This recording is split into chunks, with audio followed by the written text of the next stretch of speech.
కానీ ఆమెలో అసలు ఏమాత్రం బాధ అని కనిపించట్లేదా? ఏ బాధ లేదు సార్ ఆమె. సార్ ఈ ఒకవైపు చిన్న క చిన్న కుటుంబంలో మీరు ముగ్గురు పిల్లలతో చక్కగున్న మీకు, ముగ్గురు అవును పిల్లలు సార్. కోల్పోయారు. భార్య జైలుకెళ్ళింది. ఇప్పుడు మీ పరిస్థితి అవును సార్. ఎలాగుందండి? నా పరిస్థితి కూడా ఏం లేదు సార్. నాకు రోజు సిరంజి బాటిల్ ఎక్కించిన దాకా నేనైతే ఉండలేకపోతున్నా సార్. ఇప్పుడే ఇంతకు ముందే హాస్పిటల్కి వెళ్ళి ఇప్పుడే వచ్చా.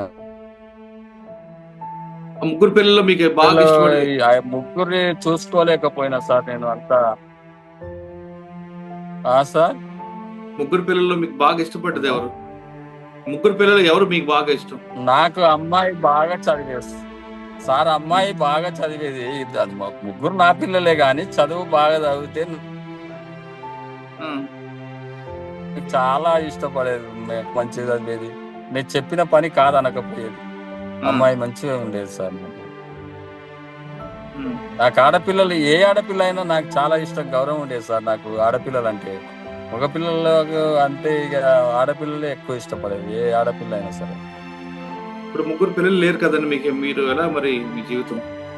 నా జీవితం ఏం చేయాలి సార్? నాకు వాళ్ళని చంపేస్తే నేను వేరే దారి ఎత్తుకుంటా సార్. వాళ్ళని ఉంచొద్దు. వాళ్ళు ఉంటే ఇంకోరు కూడా తప్పు చేస్తారు సార్ సమాజంలో. వాళ్ళని ఉండకుండా చేసిర్రు అనుకో, నేను వేరే దారి ఎత్తుకుంటా నేను. అప్పుడు నా పరిస్థితి నాకు చేసే నా ఓపిక ఉన్నన్ని రోజులు పని చేసుకుంటాను సార్. మరి ఇక ఏం చేస్తాం సార్, పరిస్థితి ఇట్లా అయిపోయింది. సంఘటన జరిగింది చాలా రోజులైందండి. పిల్లలు గుర్తు వచ్చినప్పుడు ఏమనిపిస్తుంటది? ఏమనిపిస్తుంది సార్, ఇప్పటి వరకు కంటికి నిద్ర లేదు సార్ అసలు. హాస్పిటల్ పోయి వస్తున్నా, ఇక నిద్ర ఇట్లా పడతలేదు. పండుకున్నప్పుడు డాడీ అన్న కొడుతుండని అమ్మాయి వచ్చి చెప్పినట్టు, నాన్న అన్న కొడుతుండని గౌతమ్ హ్మ్. డాడీ అని నా పెద్ద కొడుకు చెప్పినట్టు కల అనిపిస్తుంటుంది సార్ అప్పుడు. అయ్యో! ఆ! అలా అట్లనే వస్తుంటది. ఏం చేస్తాం హ్మ్. సార్ ఇక వాళ్ళని పోగొట్టుకున్నా నేను.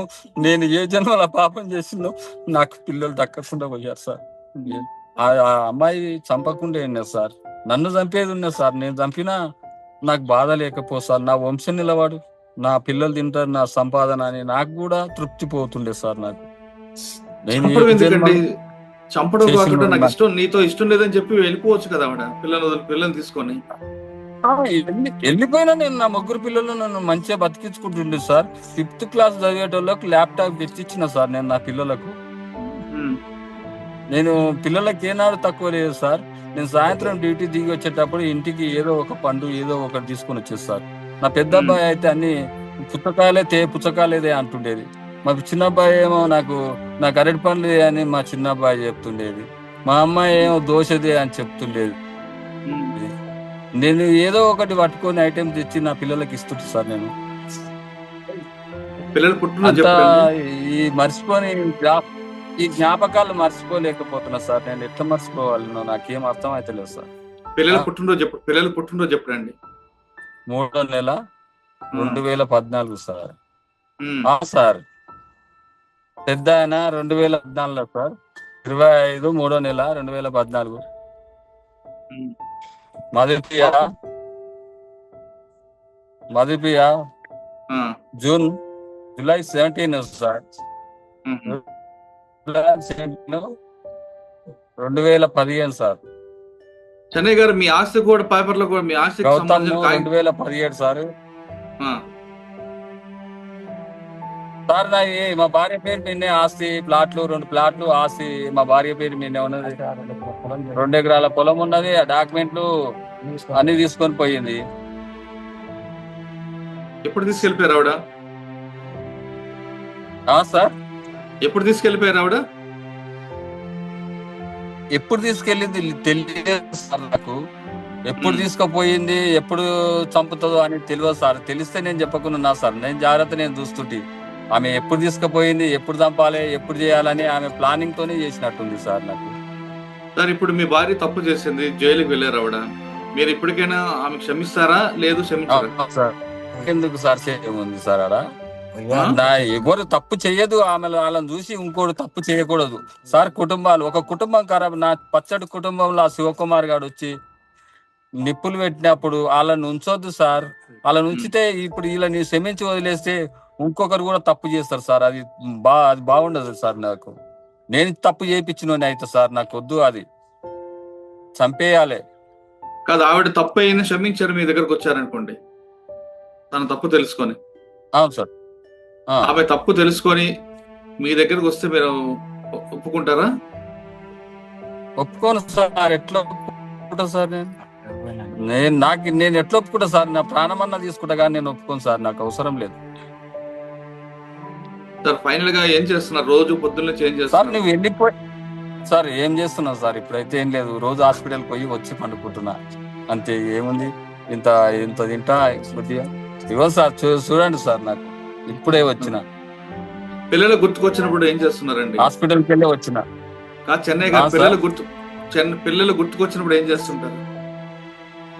ఏం చేస్తున్నాం సార్? 10 మంది ఉన్న దగ్గరికి వెళ్ళి 10 మంది దగ్గర ఉన్నప్పుడు ఆడ పోయి కూర్చుంటున్నా సార్ వాళ్ళ దగ్గర. లేదు, ఎవరు లేకపోతే ఇంట్లో వండుకొని ఏడుస్తున్నా సార్. నా బాధ ఎవరికి చెప్పుకోవాలి సార్? నా మీలాంటి బాధ బాధ ఎవరికి రాకూడదు సార్. నీ శత్రువు అయినా రాకూడదు. నాలాంటి బాధ ఎవరికి రాకూడదు భూమి మీద ఉన్న వాళ్ళకు. నా కష్టం ఇంకోనికి రాకుండా చూడండి సార్, ప్రయత్నం చేయండి సార్.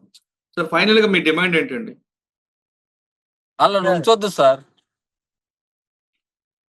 అలా నుంచితే ఇంకో ఫ్యూచర్ ఇంకోటి తప్పు చేస్తారు సార్. తప్పు చేయొద్దంటే అలా ఉంచొద్దు. అటు పచ్చని సంసారంలో నిప్పు పెట్టి ఆ శివకుమార్ అనేటోడు వచ్చి నా పిల్లలను 3 పిల్లలను చంపేసే స్థాయికి తీసుకెళ్ళాడంటే అట్లోటలు ఉంటే ఎంత, లేకుంటే ఎంత సార్? చంపేయాలి సార్, ఉండొద్దు. తన పచ్చని కాపురంలో నిప్పుల కోసం శివకుమార్ లాంటి వ్యక్తి పట్ల చాలా కఠినంగా వ్యవహరించాలంటున్నారు చెన్నై గారు. 3 పిల్లలతో చక్కగా ఉన్న నా కుటుంబంలో అతను రావడం బట్టే ఇటువంటి ప్రమాదం వచ్చింది. ఇప్పటికైనా సరే తన భార్యకి మాత్రం ఏ మాత్రం క్షమించినట్టు చెన్నై చెప్తున్నారు. ఇటువంటి కష్టం ఎవరికీ రాకూడదు. సాధారణంగా తల్లి దగ్గర ఉన్నామంటే చాలా సేఫ్ గా ఉన్నాం, భద్రతగా ఉన్నాం అనుకుంటాం, కానీ ఇటువంటి తల్లులు కూడా ఉంటారా అనేది ఈ లోకంలో మనము రచిత లాంటి వాళ్ళు చూస్తే కనిపిస్తుంది. ప్రతి తల్లి కూడా తన కడుపును కట్టుకొని పిల్లలకి అన్నం పెట్టే అటువంటి మహాతల్లులను ఈ లోకంలో పావం కూడా సిగ్గుపడే విధంగా ప్రవర్తించే రజిత లాంటి వాళ్ళు ఉన్నారని కూడా మనకు అర్థమవుతుంది. ఇది చెన్నై గారితో ఎక్స్క్లూజివ్ ఇంటర్వ్యూ.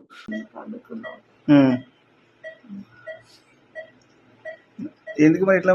నీకేమైంది? నాకు ఏదో కొంత మీద వచ్చి గొంతు పట్టుకుని నవ్వులున్నట్టు పెరగడంలో ఏమేసుకోలేదు దాంట్లో? వేసుకోలేదు. ఏం వేసుకోలేదా? ఏమేయకుండా ఎందుకు అట్లా అయింది? ఏమైనా విషయం తీసుకున్నారా? తీసుకోలేదు.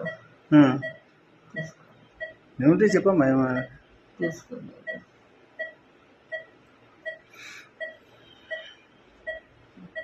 ఏం పేరు నీ పేరు? రజిత. నీ భర్త పేరు? చిన్నయ్య. ఎంతమంది పిల్లలు? 3. ముగ్గురా? ఏం పేరు వాళ్ళ పేరు? పెద్దోళ్ళు? సాయి కృష్ణ, మధుప్రియ, గౌతమ్. గౌతమ్ అని చిన్నోడా? ఏమై పెరగడంలో ఏం కలపలేదా? కలపలేదా?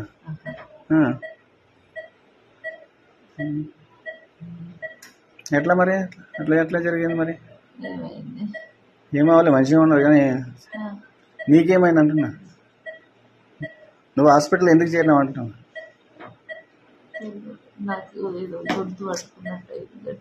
ఏం తిన్నావు? నువ్వేం తిన్నావు నైట్? పెరుగనా? ఎక్కడ తెచ్చిన పెరుగు? షాప్లో తెచ్చిన. ఏ షాప్లా? అక్కడ షాపులో.